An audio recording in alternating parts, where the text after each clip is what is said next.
Lorsqu'il est devenu évident que la soi-disant opération militaire spéciale de Vladimir Poutine s'était soldée par un échec et que ce qu'il pensait être une invasion éclair s'est transformé en une véritable guerre. Poutine n'était pas trop inquiet si l'Ukraine ne voulait pas s'effondrer instantanément. La Russie commencerait alors une guerre d'usure pour épuiser tout le pays. C'est une stratégie qui s'est avérée efficace pour la Russie à de nombreuses reprises au cours de son histoire, mais c'est une stratégie que l'Ukraine a complètement renversée. C'est maintenant la Russie qui subit les effets de l'usure après une année 2025 dévastatrice qui l'a complètement épuisée. Et pour aggraver le problème pour Poutine, la Russie en est maintenant à un point où elle perd des soldats plus vite qu'elle ne peut les remplacer. 2025 était censé être l'année de la Russie. C'est selon un article publié le 13 janvier par le Kiev Post qui indique que la Russie s'était fixé des objectifs clairs pour l'année dernière. La conquête totale des régions clés de Donetsk, Luhansk, Kherson et Zaporizhia faisait partie de ces objectifs, et la Russie voulait également s'emparer de certaines parties d'Odessa. Nous sommes maintenant en 2026, et la Russie n'a atteint aucun de ces objectifs, qui auraient pu mettre fin à la guerre, même pas Luhansk, qui est la région la plus proche d'être entièrement occupée par la Russie.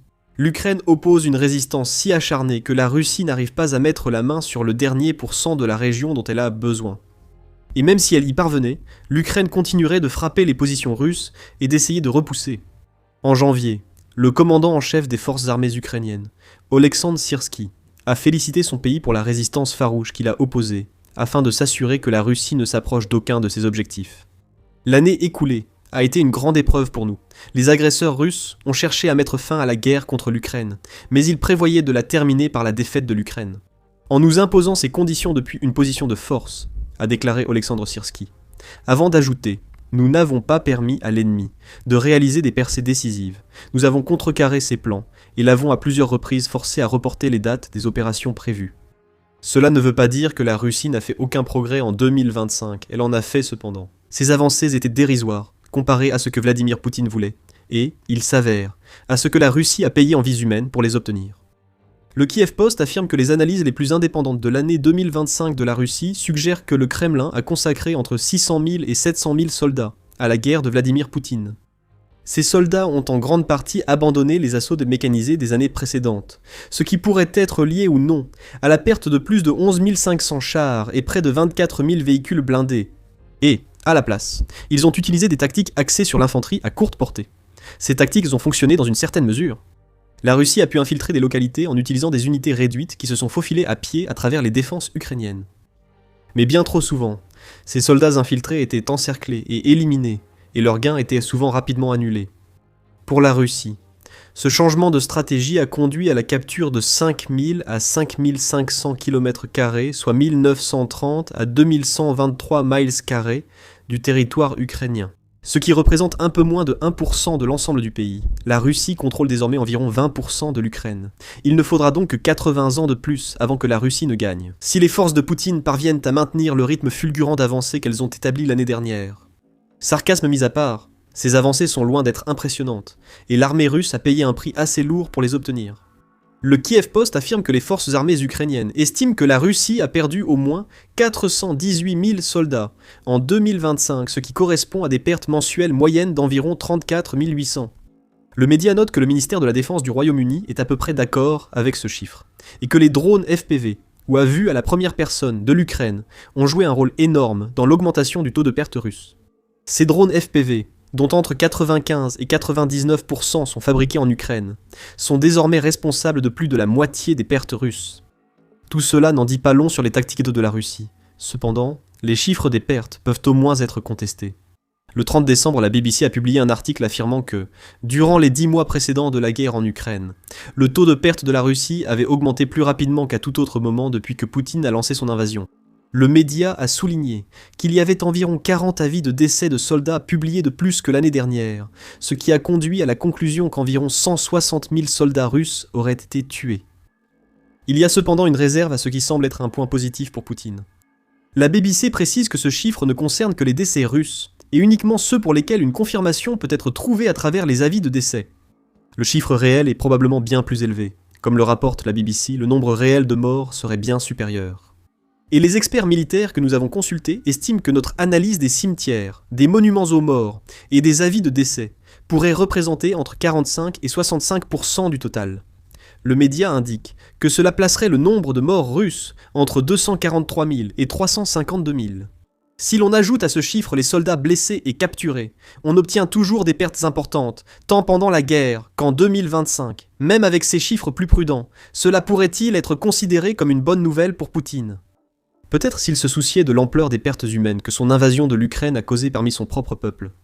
La Russie sera au moins heureuse d'apprendre que 2025 a été une meilleure année que 2024, tant en ce qui concerne le nombre de soldats perdus que la quantité de territoires gagnés. Selon Al Jazeera, la Russie a réussi à s'emparer de 4168 km², soit 1609 miles carrés de l'Ukraine, en 2024 au prix de 427 000 soldats. Donc, c'est une bonne nouvelle pour Poutine. Environ 1000 km² de plus et environ 9000 pertes de moins. La machine de guerre russe devient plus efficace. Ignorez simplement cela. La Russie a sacrifié plus de 840 000 soldats pour prendre à peine 2% de l'Ukraine. Syrski a rapidement expliqué ce que signifient tous ces chiffres pour la Russie, en notant qu'ils sont une preuve, s'il en fallait encore, que l'Ukraine est plus que capable d'épuiser systématiquement la Russie tout en limitant les avancées des forces du pays. Cette année a prouvé que nous sommes capables d'épuiser systématiquement l'ennemi, et de réduire considérablement son potentiel. Les forces de défense n'ont pas permis à l'agresseur de mettre en œuvre ses plans, ont préservé les positions stratégiques ukrainiennes et ont préparé le terrain pour de futures opérations des forces armées ukrainiennes, a déclaré le commandant en chef des forces armées ukrainiennes en janvier. La guerre d'usure que beaucoup pensaient favoriser Poutine semble désormais favoriser l'Ukraine, et la situation devient encore pire pour le Kremlin. Il pourrait croire que le fait d'engager et de perdre autant de ses soldats signifierait que l'Ukraine en perd également plus qu'auparavant. C'est ça, l'usure, en résumé, du moins du point de vue russe. Épuisez ce que vous avez pour réduire l'ennemi, parce que la Russie a plus de tout, des troupes, de l'équipement et de l'argent. Mais la Russie a un problème. Non seulement elle a perdu plus de 400 000 soldats contraints pour l'Ukraine en 2025, mais elle a payé ce lourd tribut en vie humaine, alors que l'Ukraine a réussi à réduire considérablement ses propres pertes. Syrski a également révélé ce fait, comme l'a rapporté Ukraine aujourd'hui. Grâce au travail de combat efficace des forces de défense, l'ennemi n'a pas pu augmenter son groupement depuis longtemps. Après tout, chaque mois, nous détruisons plus de militaires russes que le pays agresseur n'en mobilise. Dans le même temps, au cours de l'année 2025, nous avons réussi à réduire le nombre de nos propres pertes de personnel de 13%, a affirmé Syrski. Il y a un petit piège dans ces chiffres. L'Ukraine n'a pas révélé combien de pertes elle a subies dans sa défense contre les occupants russes, donc il est difficile de comprendre ce que signifie 13 dans ce contexte. Par exemple, si l'Ukraine avait perdu 1 million de soldats en 2024, alors une diminution de 13% représenterait tout de même 870 000 soldats perdus en 2025. D'après les rares informations dont nous disposons, il semble peu probable que les chiffres soient aussi élevés. Une estimation provient de Business Insider, qui affirme que les pertes de l'Ukraine seraient d'environ 400 000 vraisemblablement pour l'ensemble de la guerre. Cette estimation de Business Insider a été publiée le 14 janvier, donc elle est aussi récente que possible, en supposant que l'estimation soit correcte. L'Ukraine a perdu à peu près le même nombre de soldats, morts ou blessés, en près de 4 ans de combat, que la Russie en a perdu rien qu'en 2025. Et si on dit grossièrement que ces 400 000 se répartissent en 100 000 par an, c'est vraiment une moyenne très approximative. Cela voudrait dire que la réduction de 13% des pertes de l'Ukraine signifie qu'elle a perdu moins de 100 000 soldats en 2025. Encore une fois, ce ne sont que des estimations. L'Ukraine préfère rester discrète sur l'ampleur de ses pertes. Maintenant, gardez à l'esprit que 2025 a été une année où l'armée russe a essayé de tester l'Ukraine d'une manière jamais vue auparavant. La très vantée et finalement ratée offensive d'été de Poutine a eu lieu en 2025. La Russie a également engagé environ 170 000 soldats pour prendre la ville de Pokrovsk, située dans la région de Donetsk.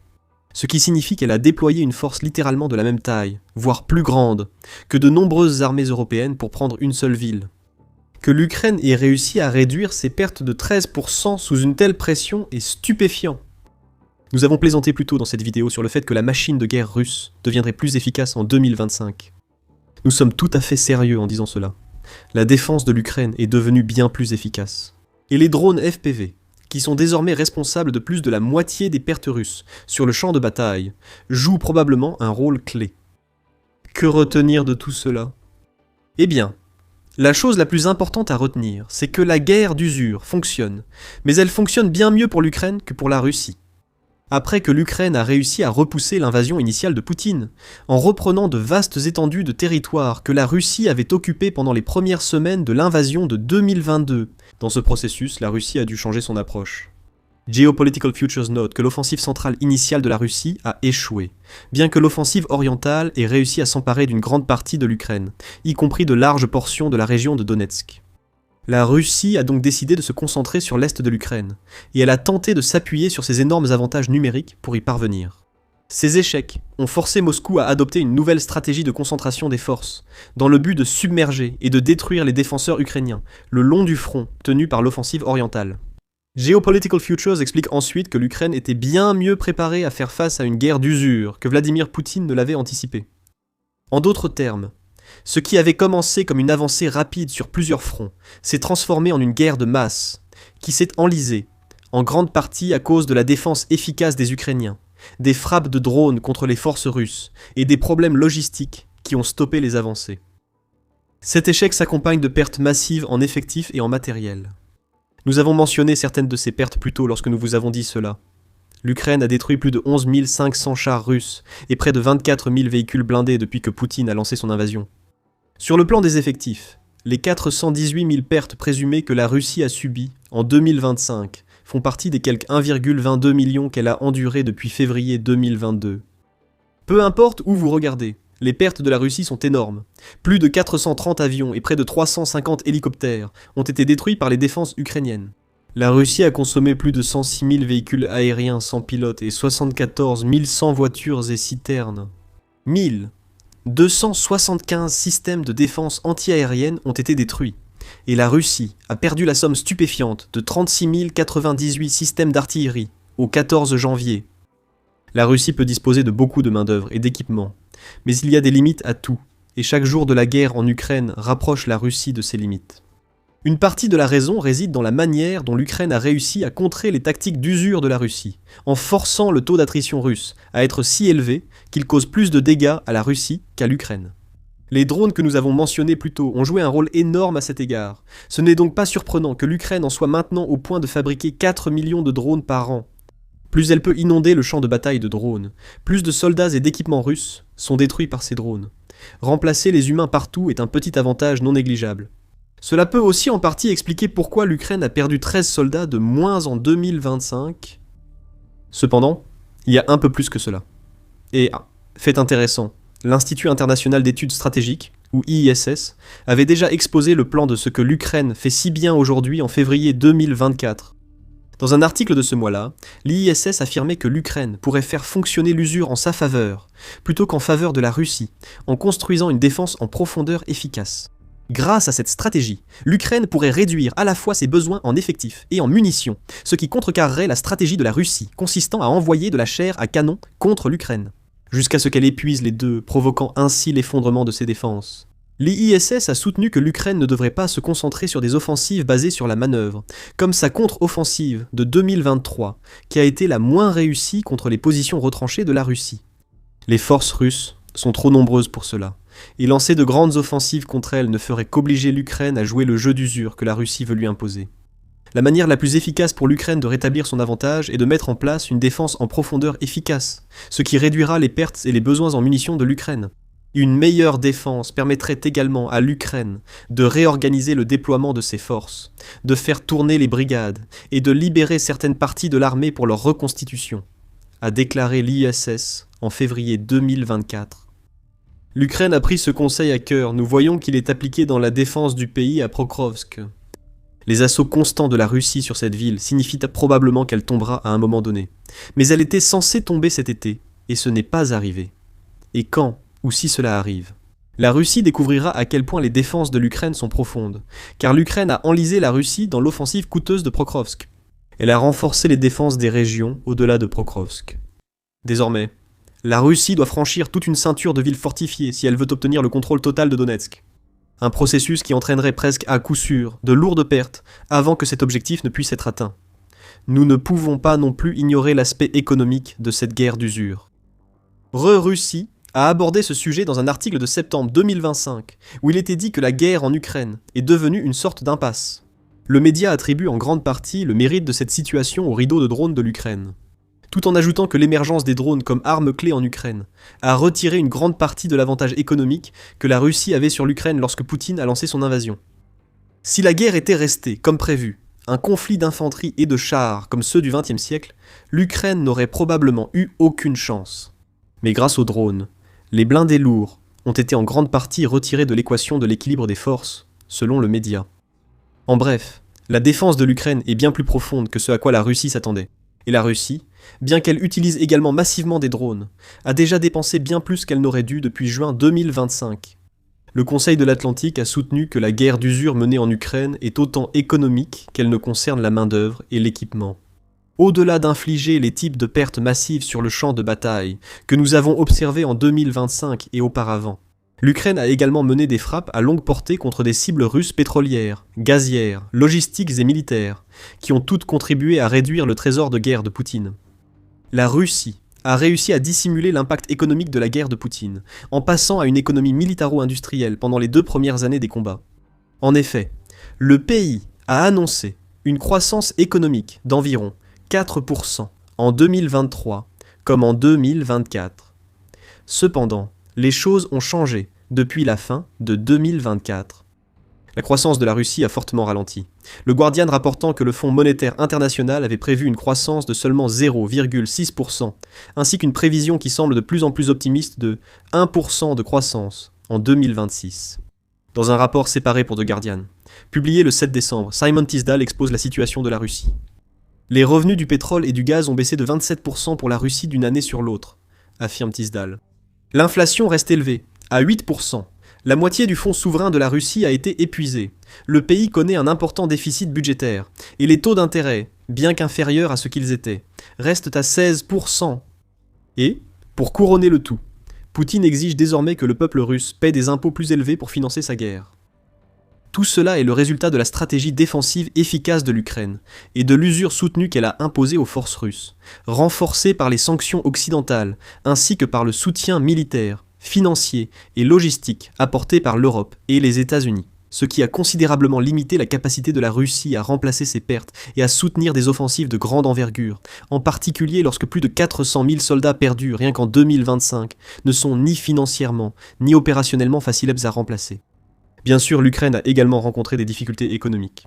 C'était toujours l'un des objectifs de la Russie lorsqu'elle a lancé sa campagne d'usure. Au moment du rapport du Conseil de l'Atlantique de juin 2025, l'Ukraine se trouvait dans une situation où elle avait besoin de 42 milliards de dollars par an de financement extérieur pour couvrir son propre déficit budgétaire.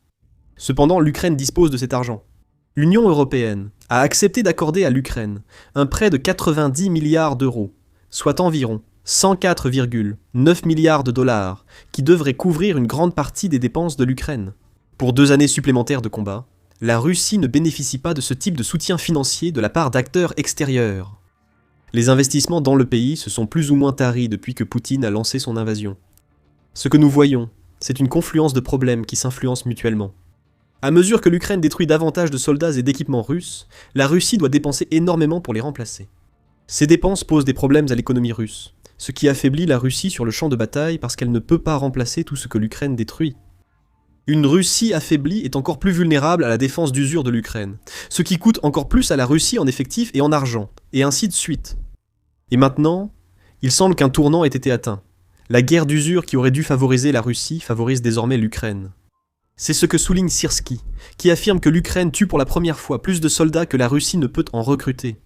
C'est énorme, car cela signifie que l'érosion de la machine de guerre russe fonctionne.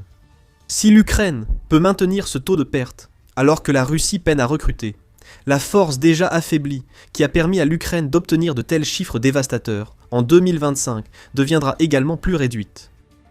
L'Ukraine doit simplement maintenir sa défense. Le seul plan du Kremlin est de continuer à envoyer des soldats russes mourir face à cette défense. Il y a encore beaucoup à apprendre sur le taux de perte infligé par l'Ukraine, qui dépasse pour la première fois le taux de recrutement de la Russie depuis le début de la guerre de Poutine. Nous avons couvert la question en détail, y compris une analyse des raisons pour lesquelles le taux de recrutement de la Russie diminue, et comment l'Ukraine a réussi à atteindre ce cap, dans notre vidéo. Regardez-la si vous voulez en savoir plus, et n'oubliez pas de vous abonner à The Military Show pour plus de reportages sur les derniers succès de l'Ukraine contre la Russie.